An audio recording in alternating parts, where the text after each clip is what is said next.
¿Cómo están, hermanos? Nuevamente nos encontramos para poder seguir estudiando nuestra serie, esta serie que hemos denominado, ¿cierto?, una salvación tan grande. Un estudio, ¿cierto?, detallado de lo que involucra, ¿cierto?, el hecho de que sea una salvación tan grande. Por eso estudiamos los aspectos de esta salvación para que podamos entender qué es lo que la palabra del Señor nos enseña al respecto y de hecho qué es lo que también requiere de parte de nosotros, que conozcamos, ¿cierto?, como ya lo hemos dicho, de hecho, la anchura, ¿cierto?, la amplitud, lo profundo de la salvación, replicando un poco lo que el apóstol Pablo también exige también de los creyentes, que en este sentido es conocer también lo que es esta salvación. El autor de Hebreos usa esta frase, una salvación tan grande, y la hemos usado también para poder explicar por qué razón justamente es una salvación tan grande y justamente qué elementos también están dentro de todo el paraguas de lo que involucra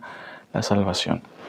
Como ustedes pueden observar ahí en la imagen, hemos estudiado los aspectos afectivos de la salvación y ahí hemos visto algunos conceptos claros que la Biblia justamente lo clasifica, si podemos decirlo de esa forma, bajo este tópico, los aspectos afectivos. Hemos visto también los aspectos electivos. Dios, por supuesto, es una persona libre y Él elige como a Él le place. Él es soberano para hacerlo. Y dentro de las cosas que hemos visto también, y parte de la enseñanza de la Escritura, es que Dios elige también para salvación. También hemos visto los aspectos ontológicos que tienen que ver con esto. Dios también transforma el interior, transforma el corazón. Siempre los cambios de Dios son, por supuesto, eficaces y por ello la Escritura también deja ver que estos cambios afectan en el aspecto ontológico, el aspecto del ser. Esa es la idea de esta palabra. Y nos transforma de dentro hacia afuera.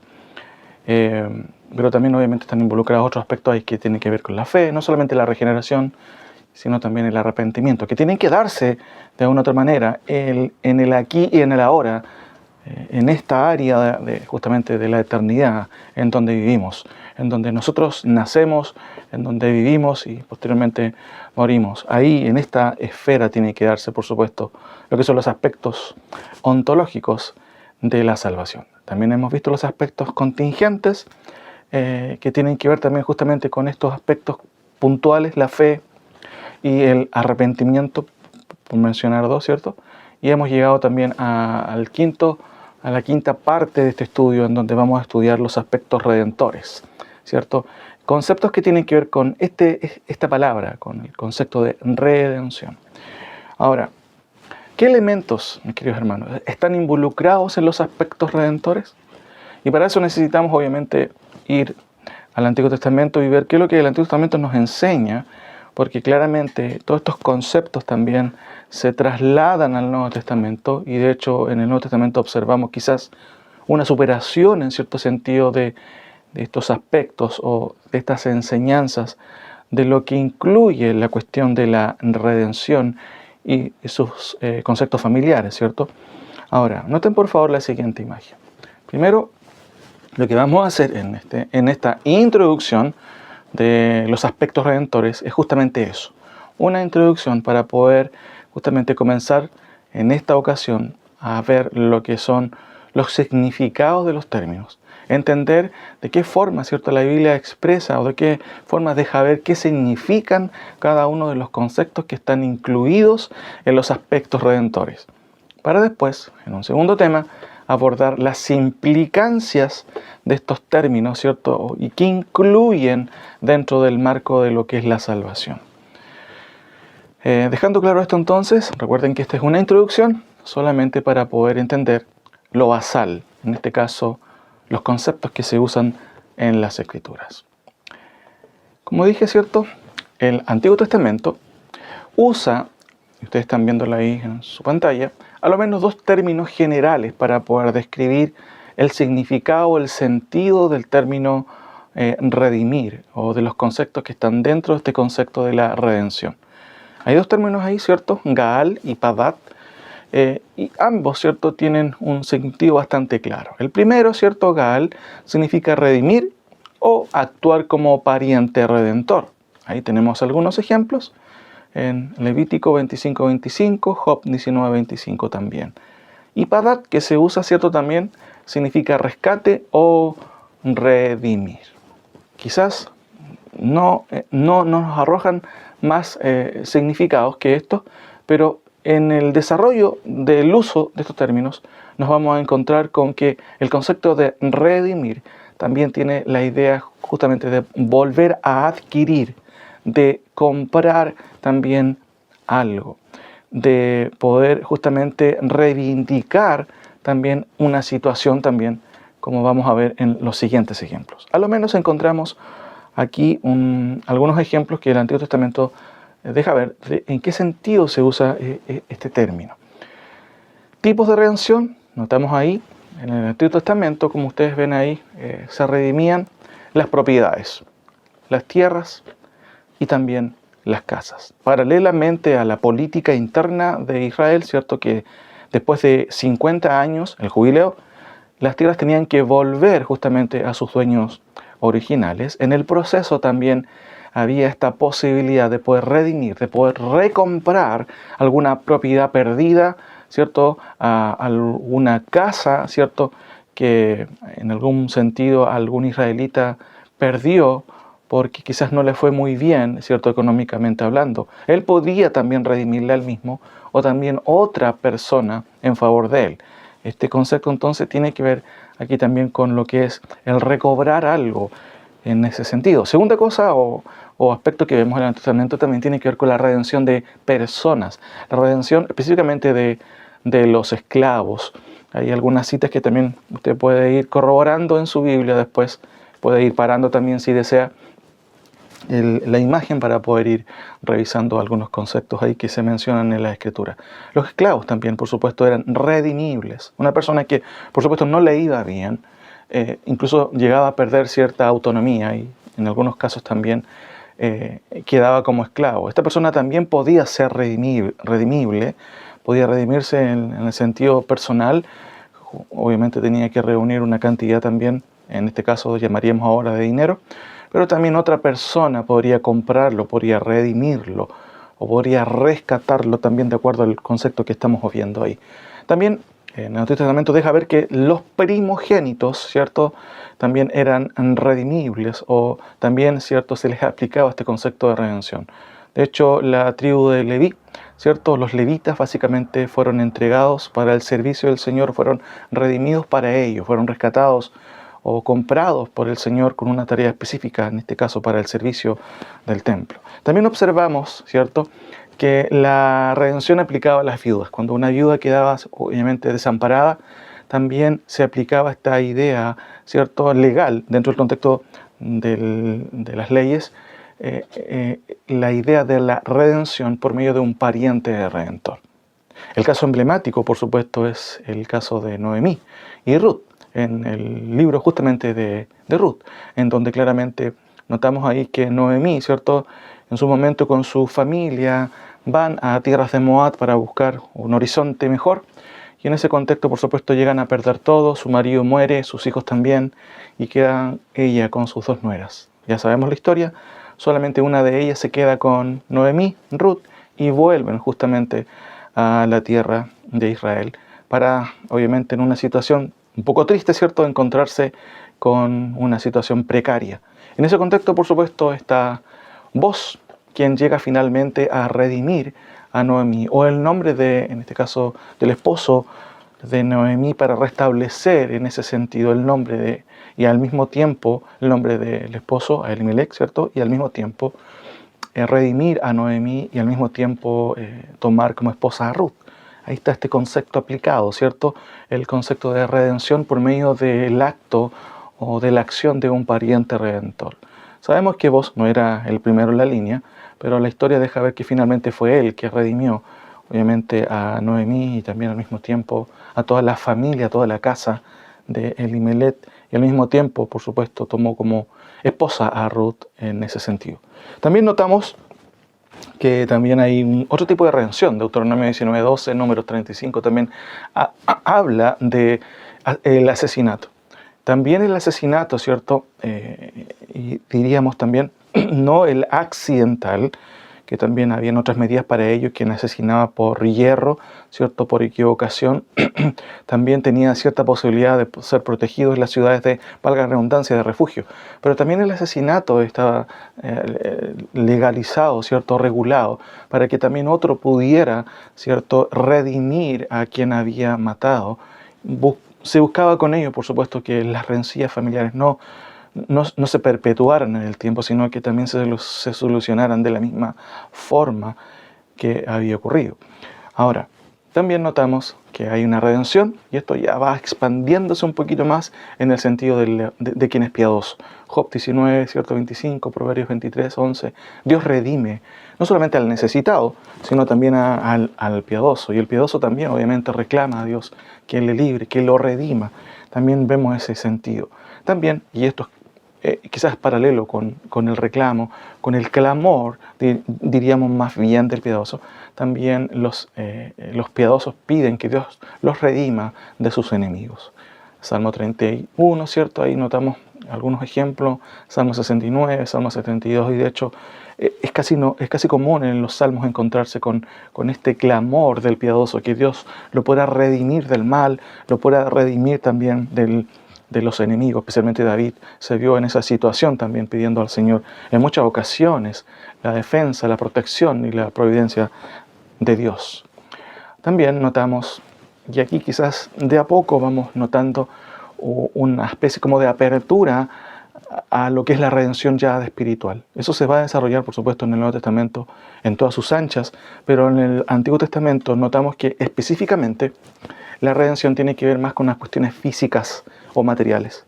El Salmo 49:15, por supuesto, deja ver algo ya de a poco espiritual. El salmista pide a Dios que lo libre del Seol, o Seol más bien dicho, es el lugar de los muertos, y la muerte también, que lo libre del Seol y la muerte. Eso, por supuesto, tiene una connotación post-mortem, ¿cierto? O espiritual, diríamos nosotros, en este sentido. Pero es quizás, como acabamos de decir, en términos generales, el énfasis de la redención, de redimir algo, de rescatar algo, de volver a comprar algo que se ha perdido. El énfasis más que nada tiene que ver con lo material.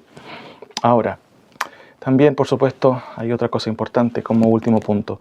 Israel es objeto constante, ¿cierto?, de esto. Ellos piden constantemente que Dios los redima. El hecho, obviamente, histórico e inicial en la Escritura es la liberación que hizo Dios, ¿cierto?, de ellos, de este pueblo que sufría ahí bajo el régimen egipcio. Y Dios libera, Dios redime, vuelve a rescatar, vuelve a comprar, ¿cierto?, a este pueblo. Y obviamente hay un precio también que se paga en ese sentido. Algunos teólogos hablan justamente de las mismas plagas como ese precio dado por Dios. Y es típico, ¿cierto?, esta perspectiva de Israel, está constante. Ellos piden de manera constante, Salmo 130, versículos 7 y 8 también. Es como un clamor, ¿cierto?, típico en el pueblo de Israel, que Dios sea su redentor. Por supuesto, también lo vemos después, posteriormente, en lo que es el exilio, los exilios babilónico y también asirio. Dios redime, vuelve a rescatar a su pueblo, lo vuelve a su tierra, y esto también es propio del lenguaje, específicamente de los profetas también, en ese sentido, en ese contexto. Ahora, cuando vamos al Nuevo Testamento, ¿qué nos encontramos? ¿Cómo es que el concepto de redención va, ¿cierto?, expandiéndose y de hecho va superando el sentido físico? Y esto es claro. En el Antiguo Testamento específicamente y en términos generales, la redención tiene que ver con cuestiones más físicas o materiales, como acabamos de decir. Pero el Nuevo Testamento, mis queridos hermanos, avanza un poco más allá y la redención ya tiene connotaciones espirituales. De hecho, diríamos, aún eternas. Abran su Biblia en Romanos capítulo 3. Solamente quiero mencionar un versículo. Romanos capítulo 3, versículo 24. Romanos capítulo 3, versículo 24. Voy a leer del versículo 21 justamente hasta el 24. Dice así la palabra del Señor. Pero ahora, aparte de la ley, se ha manifestado la justicia de Dios, testificada por la ley y por los profetas. La justicia de Dios por medio de la fe en Jesucristo, para todos los que creen en Él. Porque no hay diferencia, dice el apóstol Pablo, por cuanto todos pecaron y están destituidos de la gloria de Dios, siendo justificados gratuitamente por su sangre, mediante, noten lo que dice nuestras Biblias, mediante la redención que es en Cristo Jesús. Podríamos seguir el texto, este es tremendo pasaje, mis queridos hermanos, tremendo pasaje acerca de lo que es la justificación y la redención también. Ahora, hermanos, algunas preguntas importantes.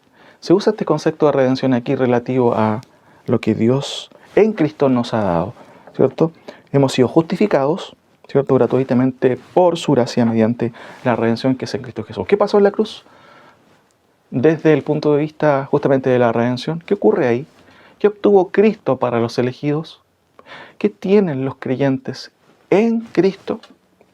Miren, déjenme explicarles justamente un poquito más en detalle este versículo. Aparece en su pantalla ahí Romanos 3:23 o 3:24, perdón. Dice, siendo justificados gratuitamente por su gracia mediante la redención que es en Cristo Jesús. Algunas cosas importantes que debemos notar. El concepto cierto de justificación, vamos a verlo, que también corresponde a los aspectos legales de lo que es la salvación, tiene que ver justamente con el estatus legal. Siendo declarados justos, esa es la idea, ¿cierto? Legalmente bajo las leyes de Dios, ¿cierto? Dice gratuitamente, tiene que ver esto con las condiciones, ¿cierto? La salvación es un don de Dios, es un don dado de parte de Él y la causa, ¿cierto? Es descrita ahí en el texto, siendo justificados gratuitamente por su gracia, esa es la causa teológica de la salvación. No necesitamos vender la salvación es un don de Dios, porque por gracia soy salvos por medio de la fe, ¿cierto? Efesios capítulo 2, versículos 9 y 10 en adelante.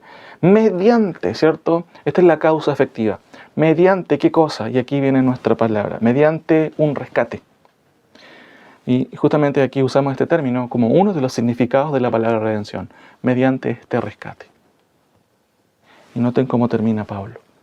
Que es en Cristo. La realidad de este rescate, ¿cierto?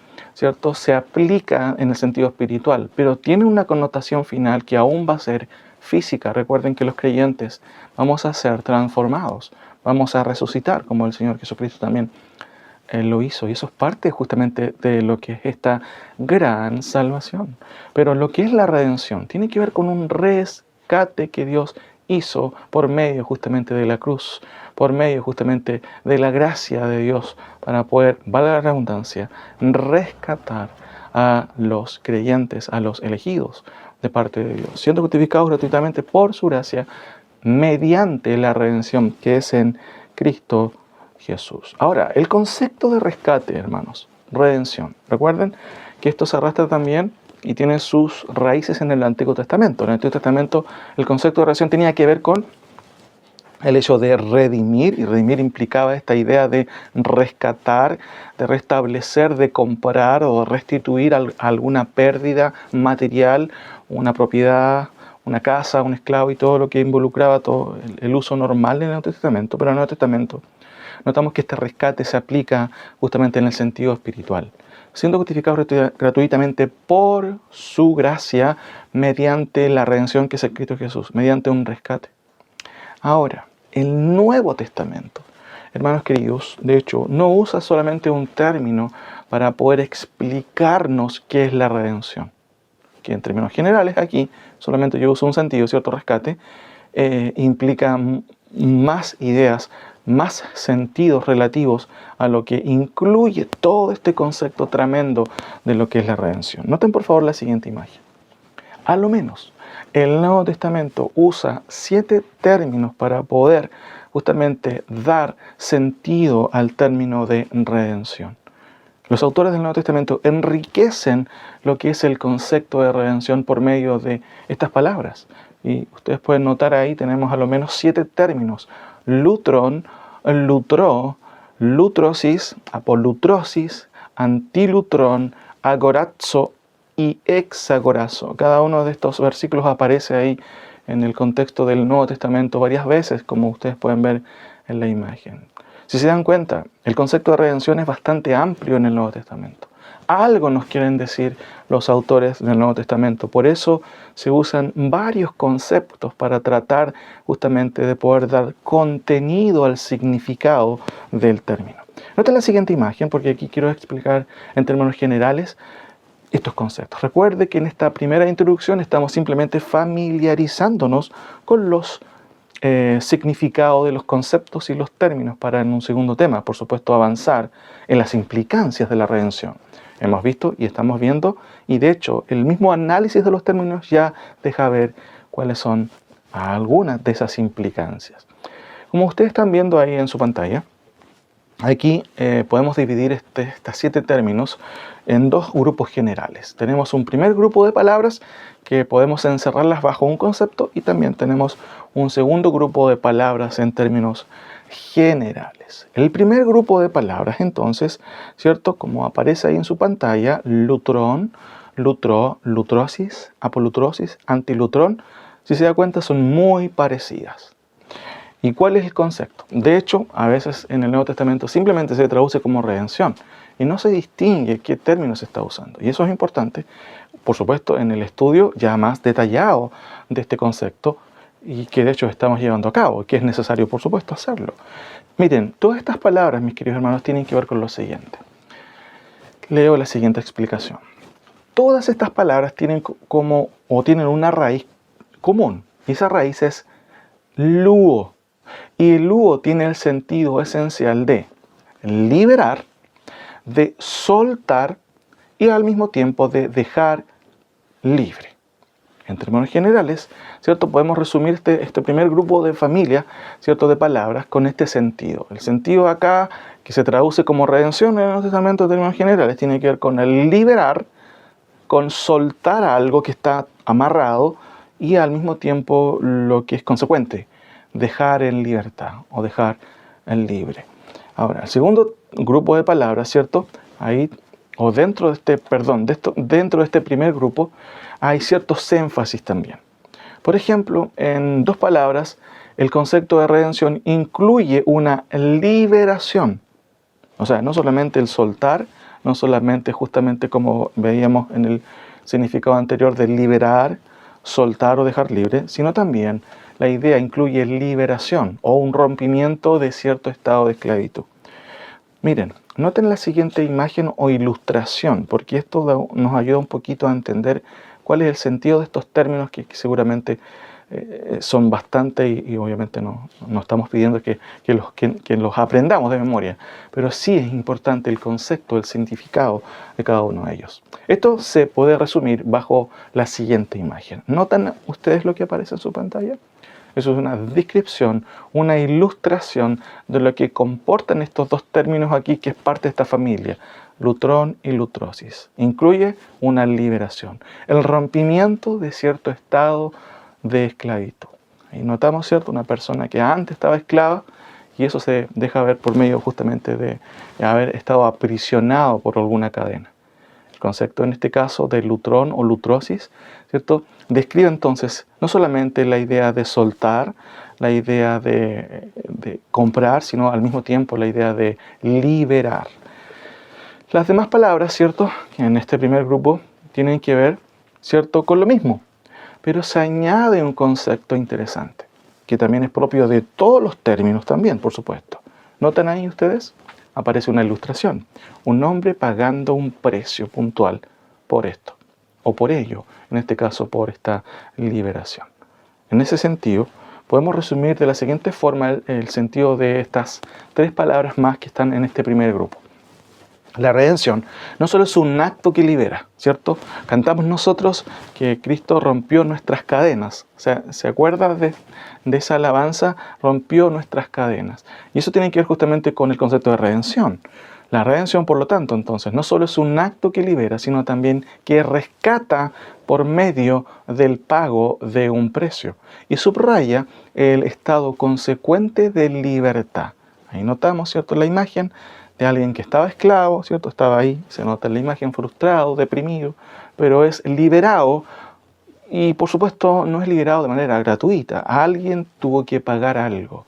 Y ahí después vemos, ¿cierto?, la imagen de alguien que, por supuesto, está alegre porque ha sido liberado, sus cadenas han sido obviamente rotas y puede justamente estar en un estado consecuente de libertad. Todos estos términos obviamente describen este acto.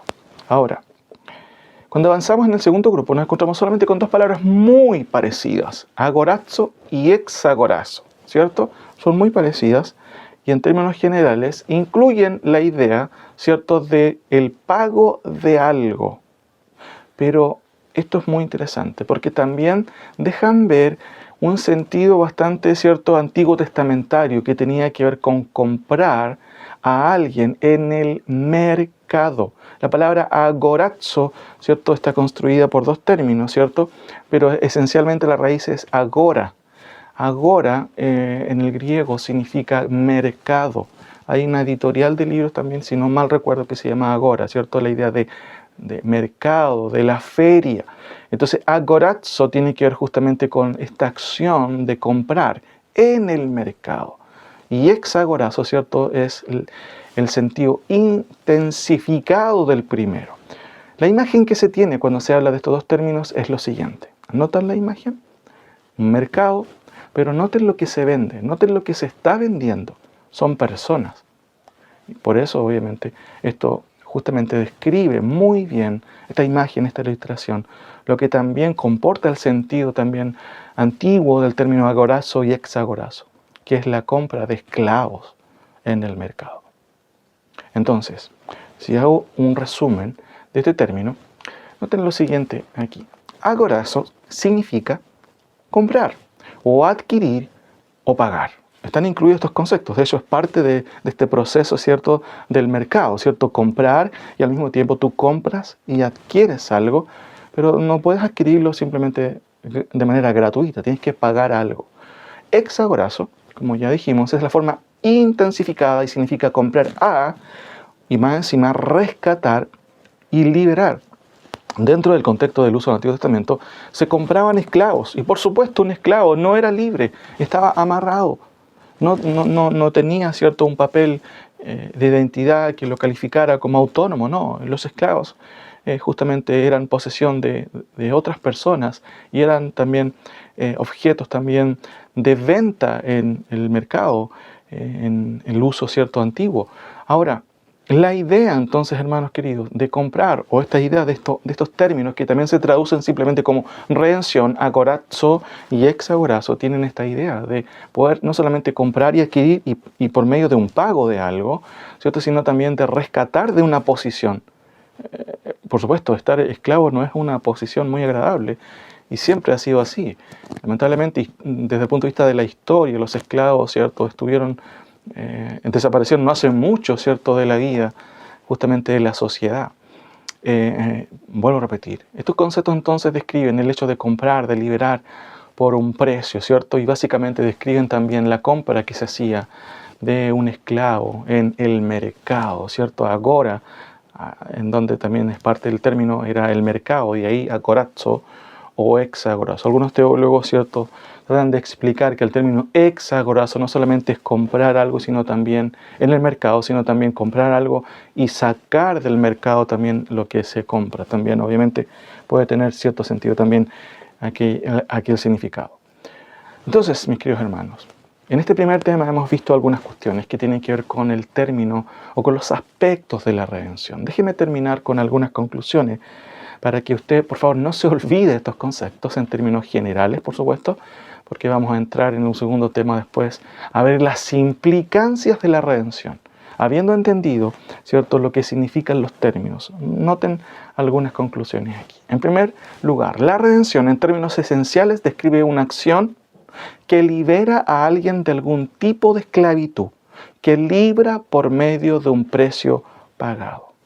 ¿Notan ustedes? Está incluido la liberación, ¿cierto?, de una situación difícil, en este caso la esclavitud, pero también está incluido el hecho de pagar algo. Alguien pagó por nosotros, alguien pagó por nuestra esclavitud. De hecho, la Biblia lo menciona en varios pasajes y los vamos a ver. Segunda cosa, la redención, en términos generales, es aquella acción humana o divina que restablece un estado de bienestar físico o espiritual. En el Antiguo Testamento veíamos que las personas muchas veces perdían sus posesiones, pero eran rescatables o eran recomprables, ¿cierto?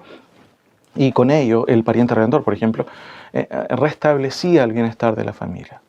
En el Nuevo Testamento también vemos este aspecto en cierto sentido por medio de la acción especialmente de Dios, que redime también al pecador. Y eso obviamente tiene una connotación espiritual en primer lugar y por supuesto eternamente también va a tener un sentido físico.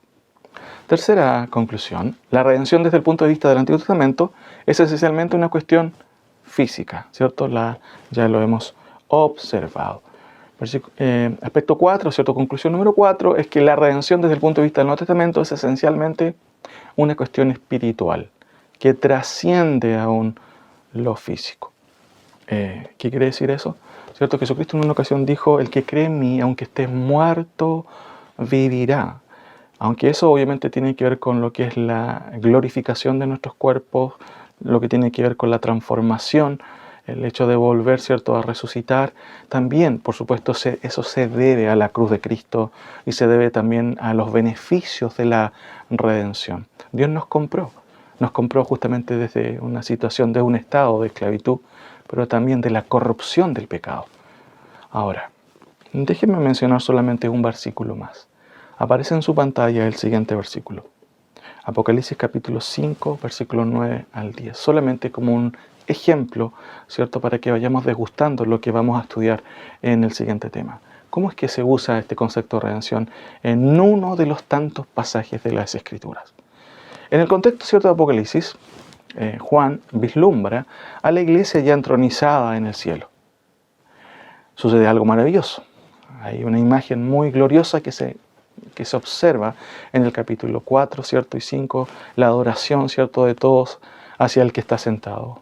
No hay nadie que pueda abrir ese libro, el libro de los sellos, ¿cierto?, entre los hombres, por supuesto, y entre los seres creados, pero solamente hay uno que sí es digno.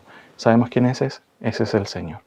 Frente a todo esto, avanza el relato en Juan y llegamos al versículo 9, donde Juan dice, hablando justamente de los redimidos de la iglesia, entronizada en el cielo, y cantaban un nuevo cántico diciendo, esta es la letra del canto, nótense, digno eres de tomar el libro y de abrir sus sellos, porque tú, ¿cierto?, fuiste inmolado. Inmolado, ¿qué significa? Inmolado significa machacado, ¿cierto?, golpeado. Y por supuesto, hermanos queridos, ¿quién fue molido por nuestros pecados? Justamente como lo decía y lo profetizaba Isaías 53, el Señor.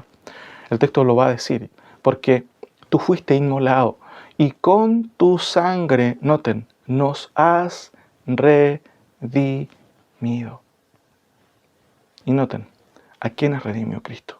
Dice, de todo linaje y lengua y pueblo y nación. Y nos has hecho para nuestro Dios reyes y sacerdotes, y se nota la perspectiva, ¿cierto?, ahí del reino. Y reinaremos, ¿cierto?, sobre la tierra. Noten el énfasis. Y tú, ¿cierto?, fuiste inmolado y con tu sangre nos has redimido. Una buena pregunta para ustedes, y se los dejo para que puedan ir pensando. ¿Cuál de los 7 conceptos se usa aquí? ¿Qué es lo que Juan quiere poner, ¿cierto?, de relieve en esta frase? En muchos casos a veces el contexto nos ayuda mucho, porque noten, con este solo ejercicio de observar el texto, notamos que aquí hay un pago que Cristo hizo. Hay un precio, y noten cuál es el precio. Dice, porque tú fuiste inmolado y con tu sangre, noten la sangre. La sangre de Cristo corrió. Y ese fue el precio de nuestra redención. Con tu sangre nos has redimido para Dios. Hay una compra, por supuesto, hay una liberación, pero también hay un precio que se ha pagado. Hermanos queridos, en este primer tema, entonces, estamos viendo los conceptos y los términos que involucran el concepto de redención. Ahora, uno de ellos, por supuesto, y de hecho es muy importante que notemos esto, la redención no solamente tiene que ver con un acto, ¿cierto?, espiritual. El caso de Juan aquí es justamente el final, entre comillas, ¿cierto?, el comienzo del final, si podemos decir, de lo que le espera a la iglesia, de lo que le espera a quienes son redimidos. Están en el cielo y todos cantan muy alegres, por supuesto, diríamos, con gozo. ¿Y saben lo que cantan?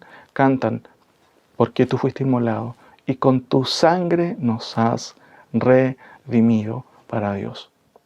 Por eso es importante que entendamos qué es lo que tenemos en Cristo. Por eso que estamos estudiando esta gran serie, ¿cierto?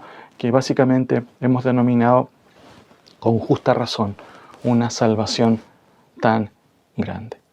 Acompáñenos entonces en el siguiente tema, ¿cierto? Que vamos a estar profundizando y viendo cuáles son las implicancias de la redención. Este ejemplo, mis queridos hermanos, es una implicancia pero concreta del significado del término redención.